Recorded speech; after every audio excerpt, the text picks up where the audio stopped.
Hey art nerds! So I am concluding this sort of mini tutorial series on light shading and contrast with a little house, and I hope this practical demonstration will kind of put some of these contexts a little bit more into focus for you guys, make them a little more understandable. I'm going to use the same light source upper right as I did in all of these. And if you missed any of these videos, you can check them out because they're live on the channel now. And for this demonstration, I am going to be using my Magello Mission Gold watercolors. And hopefully when that review goes live, you guys will check it out. So the materials you're going to need are some paintbrushes, obviously, your sketches, a cup of water, and your watercolor. Once you've got your materials assembled, we can go ahead and get started. And when I watercolor, I like to start with my larger forms and then gradually build up details. So we're going to start with the body of the house itself.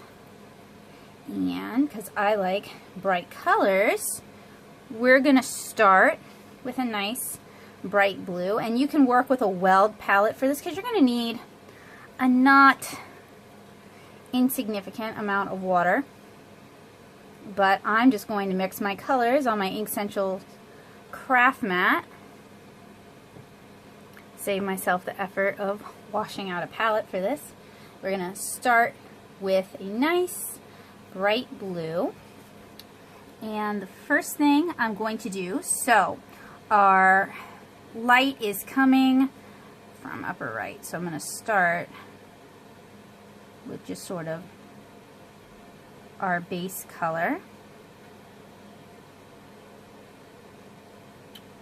This is a really nice bright blue.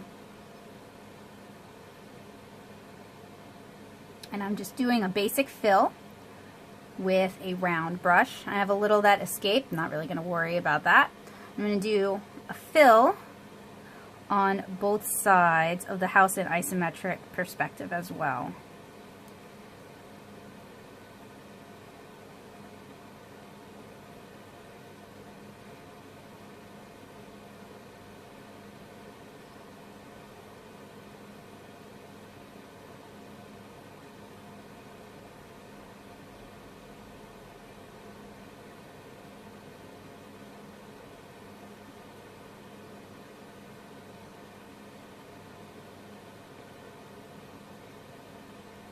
Alright, then I'm going to give that paint a chance to dry.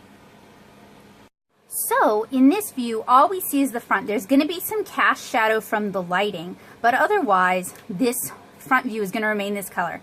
In this one though, because our light source is coming from the upper right, this is going to be a darker wall. So now that that's had a little bit of time to dry, probably not enough, but a little bit, gonna grab a darker blue. I'll fill this one in first.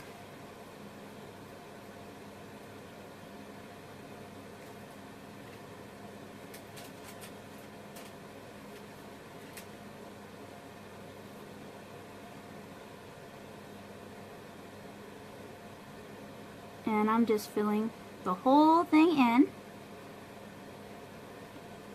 like I did in those other cube demonstrations.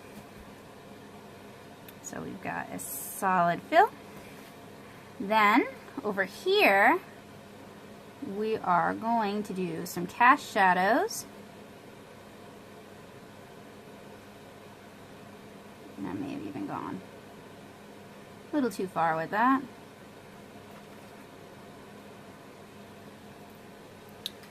Not super happy with it, but that's okay. I've got a little bit of hand tremor since I just came up from downstairs, running up the stairs, accelerated heartbeat, etc., etc., excuses. But you guys can kind of get the gist.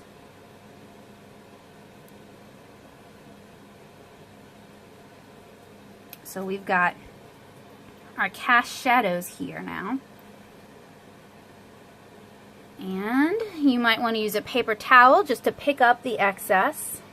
Since it's in such a fiddly spot, I'll just create a thirsty brush and absorb some of the extra paint, and that's going to help with the dry time.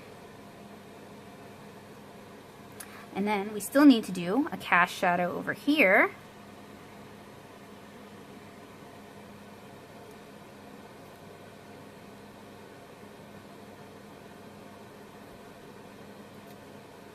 Ideally, you want that cast shadow. If it's coming from a straight edged object like the roof there, you do want it to be straight.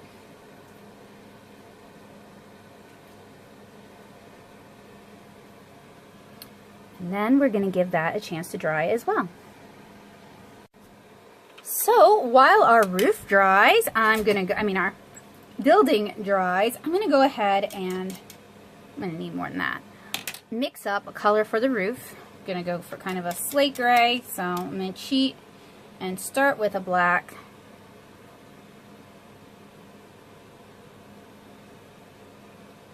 And I cannot get off the brush for the life of me. Grab a little bit of brown. And I was also going to grab some blue. It just wants to all be mixed here on the brush.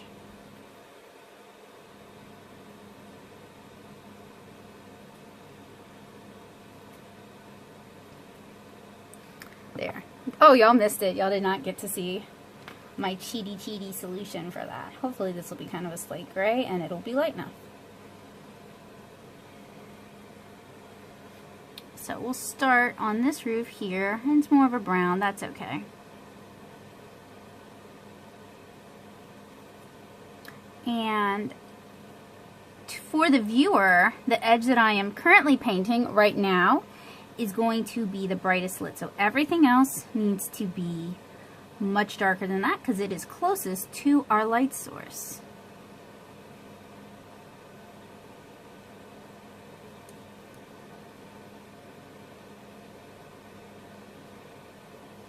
I'm going to absorb the excess paint in a minute. I'm just going to go over here and hit this roof as well.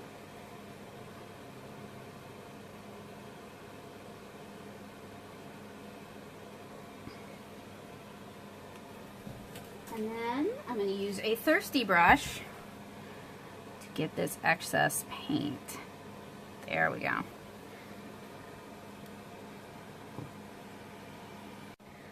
Now that that first layer of the roof is dried, we can go ahead and do our next. I may need to switch brushes since this one doesn't have a very fine point anymore. But I'm basically just adding another layer of paint, increasing saturation and darkness as we get away from the source of lighting, the sun. Also going to do a little drop shadow there.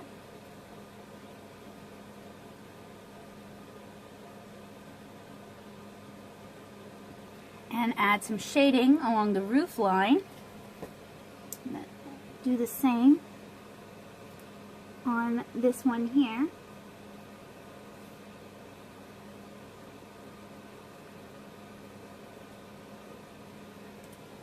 And that might not actually be dark enough. We're gonna have to wait and let it dry to see. But I can go ahead and do the bushes. So I grabbed a bright spring green.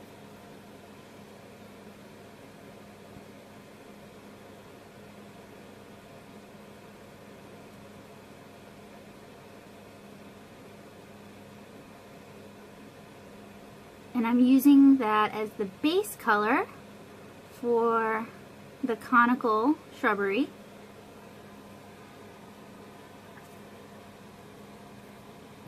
Yeah, I can see that color is not going to be dark enough. So what I can do with that for right now is I can actually use it to add some texture to the roof without making it too dark.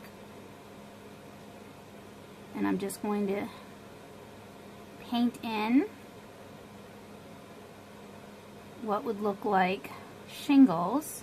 So just brief little lines. Go ahead and darken up this area here as well as that, and then using a thirsty brush I'm just going to absorb some of the excess paint and water.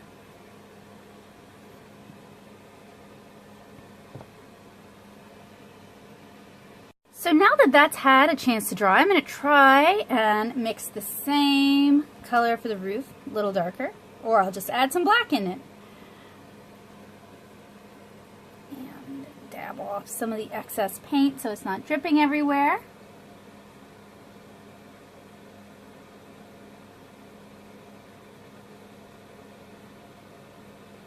I think that'll work.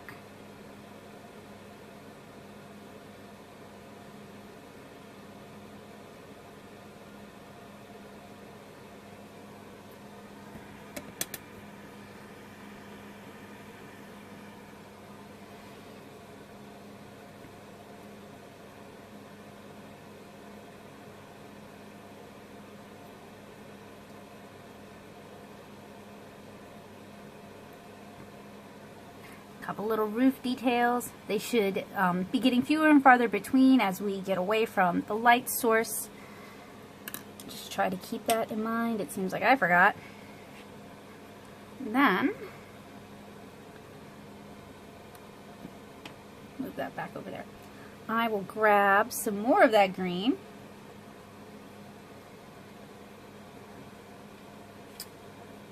And thinking about where the light is coming from, we're going to treat these sort of like we did with the cylinders, except we're going to do kind of a scrubby motion to imply that these are shrubbery.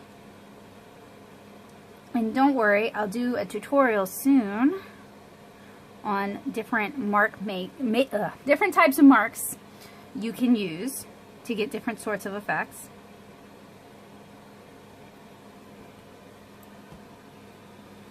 And then we can go ahead and fill in the windows.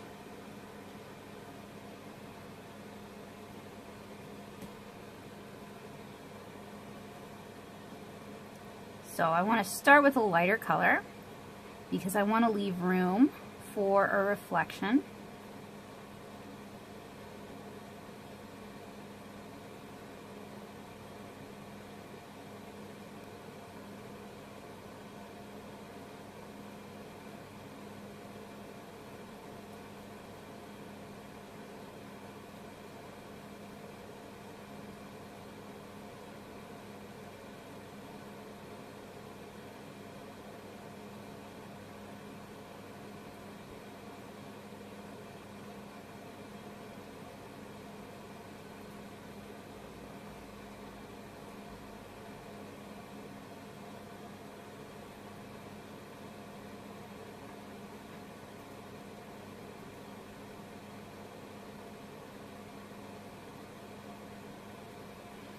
And I'm still waiting for my roof to dry so I can do my last cast shadow on this angle.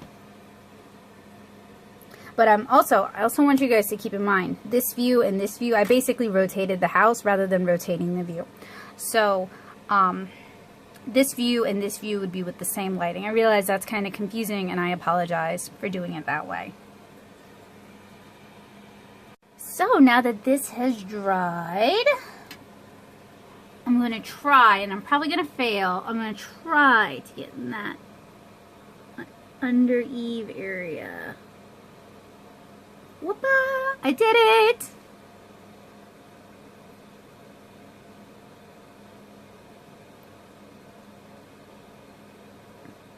And if it's not dark enough, which it looks like it won't be, I'll just have to go over it again later though. I'm going to grab a different green.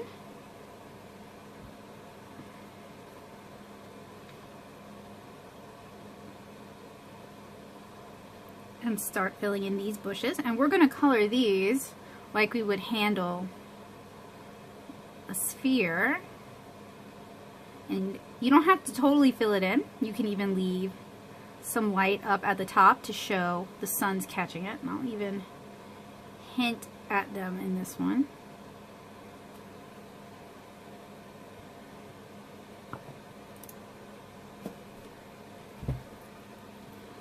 And then go grab some of that indigo and do the windows. And to show the reflection, I'm going to leave a streak of the lighter color visible.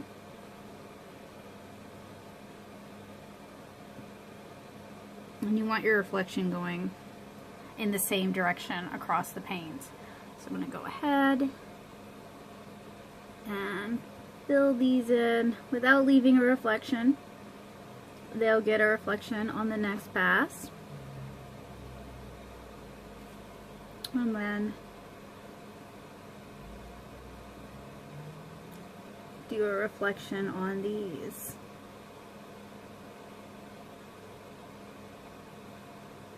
Even the little door one.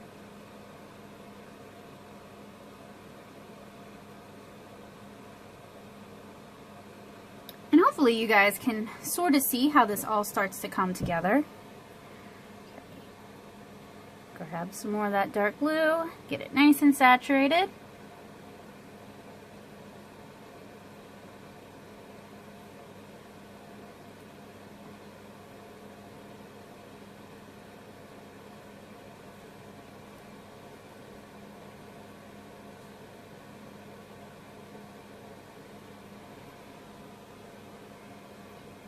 And so far we've mostly just been doing wet on dry techniques. Not a lot of blending, not a lot of wet into wet, so very, very basic, simple stuff.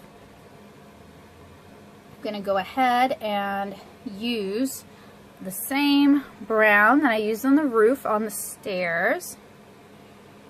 And I'll zoom in super tight so you guys can see it.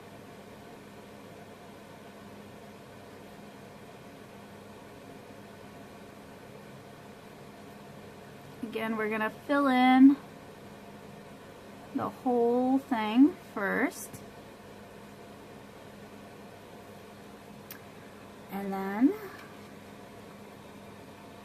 I'm tempted because I want to also go in and do the last little bit on the roof. So I think I'll do that while I still have juice in the brush. Just go in there and hit that where it's overhanging. Okay. Maybe add some detail to the little chimney vents.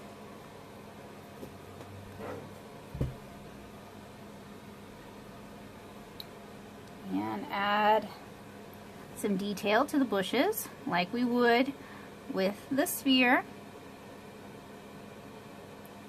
Still using kind of that bouncy, stumbly kind of motion.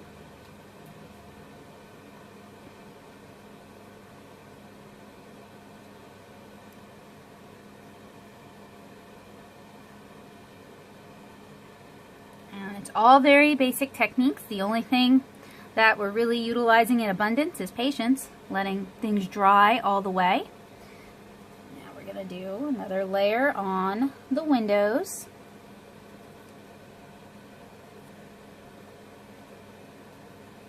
And then, oh, that might be a little too concentrated.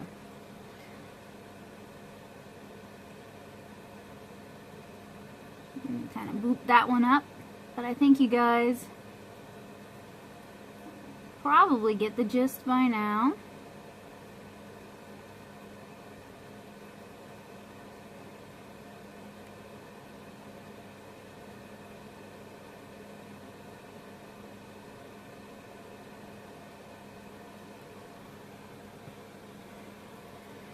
You can go in,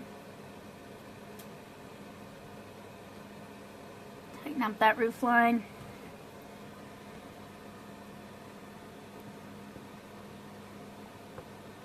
And of course, let it dry. So, we've got a lot of good progress here. I'm going to go ahead and paint the door, and I think I'm going to just grab a nice red for that, because why not? I've always liked brightly colored houses. Okay, so we're gonna do this one.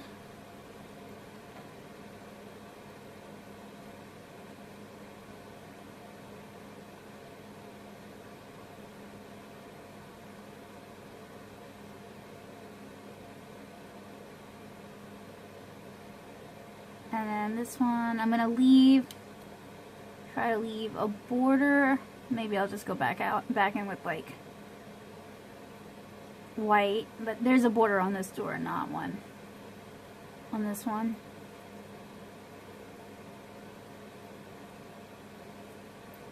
So for the left-hand view, that's as red as it needs to get. For the right-hand view, because this is the side that's more in shadow, I'm going to need to hit it again. And then for the stairs, you think about this. So sun, sun would not have as much sun, would not have as much sun. Less sun, but still sun. So once this has dried, I need to add another 2 layers, or another layer to those steps right there. And then for this,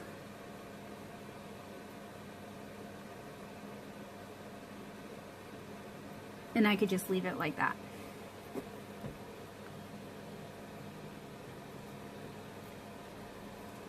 Then we've got a little bit of dirt to paint.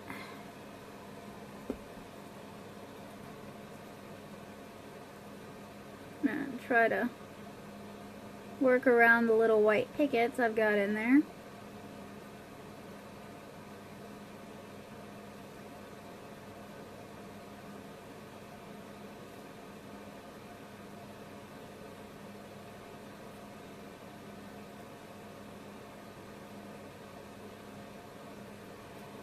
And then over here, and this is going to be much darker because it will have, or it should have, a cast shadow from the house, since the house would be blocking direct sunlight.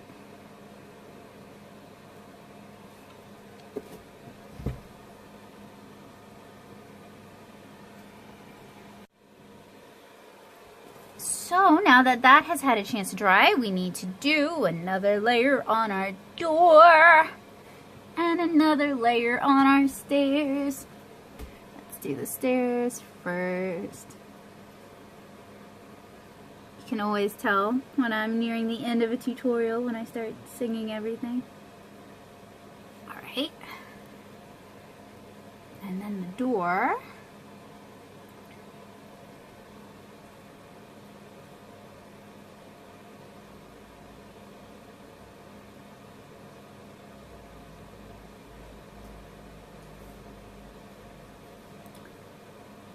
Careful, careful. Although I may end up correcting it off camera anyway. And then that dirt.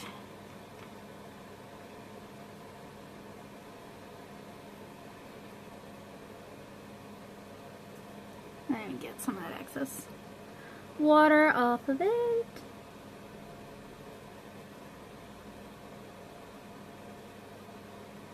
Let's see. This has also been nice for me because I'm often a little distracted when I'm painting, which, you know, that's just life, right? But it means I don't think about lighting as much as I should, and you can really, it looks a little cartoony, sure, but you can really tell a clearer story, give a clearer image with very little effort, just by really thinking about your lighting and really thinking about where your shadows are going to be.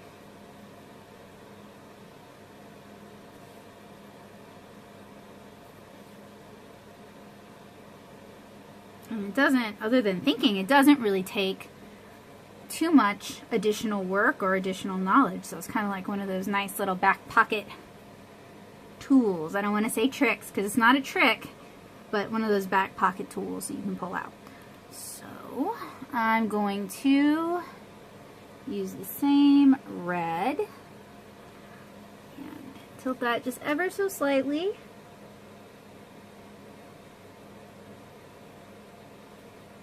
Add a windowsill.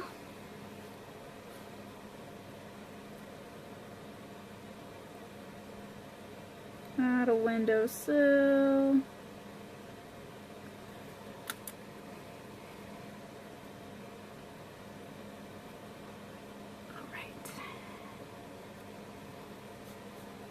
So I think you guys probably get the gist of this. At least I hope you do.